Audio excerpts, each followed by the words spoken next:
Every story I keep starts the same way. Someone finds me, not the other way around.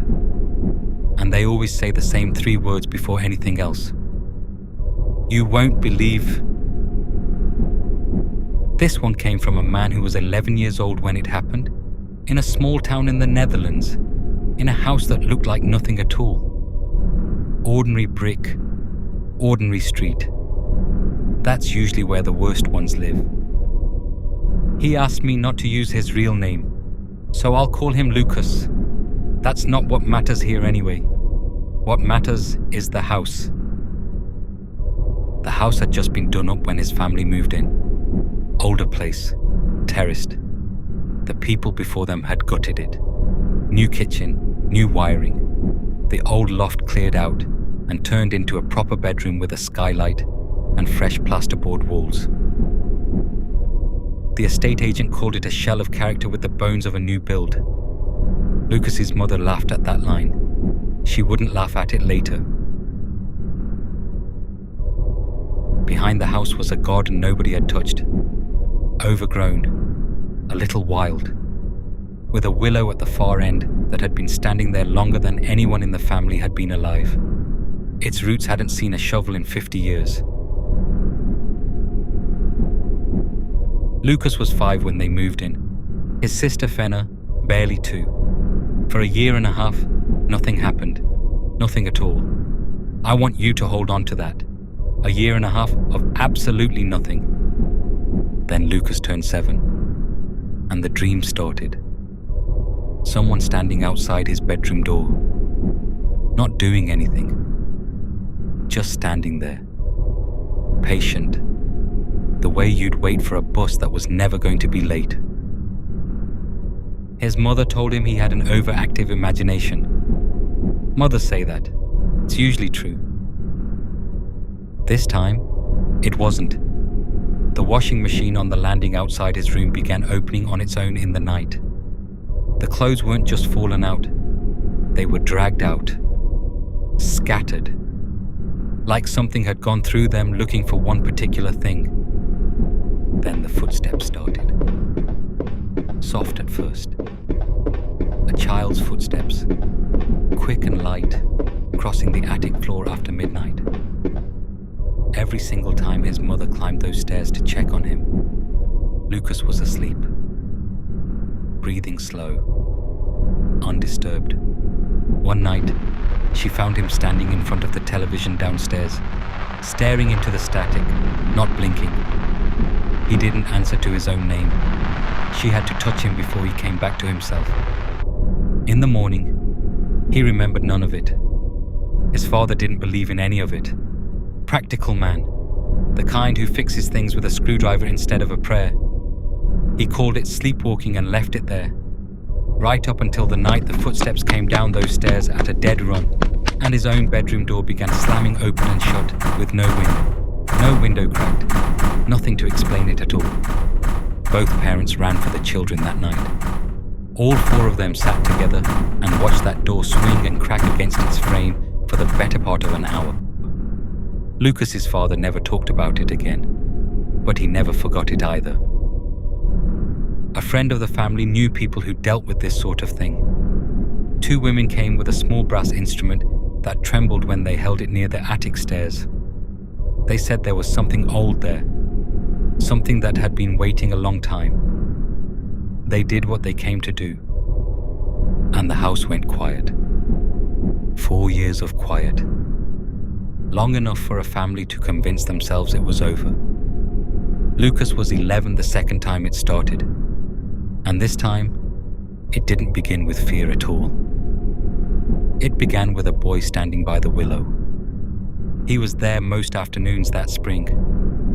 Fair hair, a jumper too big for him, the kind of stillness a kid has when he's used to not being seen. Lucas waved from his window. The boy waved back. His name was Bram. He said he didn't go to school anymore. He knew things about the neighborhood Lucas didn't. Old things. He was good at the games boys play along a back fence. Hide and seek. Made-up wars fought with sticks. Lucas's mother watched her son laughing by that willow, apparently alone. and thought exactly what you'd think. An imaginary friend. Sweet. A little sad. Nothing to worry about. She even said as much to her husband. Boys need someone to talk to. It went on like that for months. Easy. Unremarkable. Until the afternoon Lucas came inside pale and quiet and told his mother Bram had died in their house. She laughed it off. Asked what on earth had put that idea in his head. Lucas said Bram had told him. He said Bram had been kept somewhere in that attic. Before. A long time before. That whoever kept him there had hurt him. And that he died. And nobody had ever found him. He said it plainly. The way children report facts, they don't yet understand the weight of. His mother did not laugh again after that. She stopped leaving him alone. Stopped it completely. No more afternoons unsupervised in that garden. No more shutting his door at night without checking twice. She told herself it was about the story. About some dark thing he must have half heard and folded into a game. She didn't look too closely at why her hands were shaking when she did it.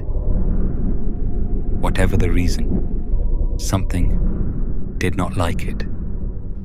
The footsteps came back within the week, heavier now, running the full length of the attic stairs at 2 and 3 in the morning. The washing machine door open again, the clothes strewn across the landing exactly as they'd been 4 years before. Doors slamming through the house with no wind behind them at all. Windows found unlatched and swinging that no one in that family had touched. He's angry, Lucas told his mother one evening. Matter of fact, the way you'd mention it might rain. Because you don't let me see him anymore. A few days later, sitting at the kitchen table, Lucas said Bram needed help. Not comfort, help.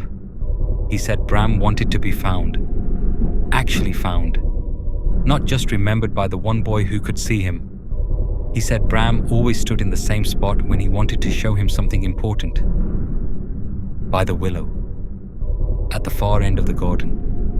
Where the ground dipped and nothing much grew. His father wanted to dismiss it. Practical men don't dig up a garden because their son's imaginary friend told him to. But his mother had stopped being able to dismiss anything by then. She made the call herself. The house had a file already, it turned out. One older than the family's time there. A cold case, more than 20 years back. A boy reported missing from that very address and never found. No body, no scene. Nothing to charge anyone with beyond suspicion, and a bad feeling that had never made it stick.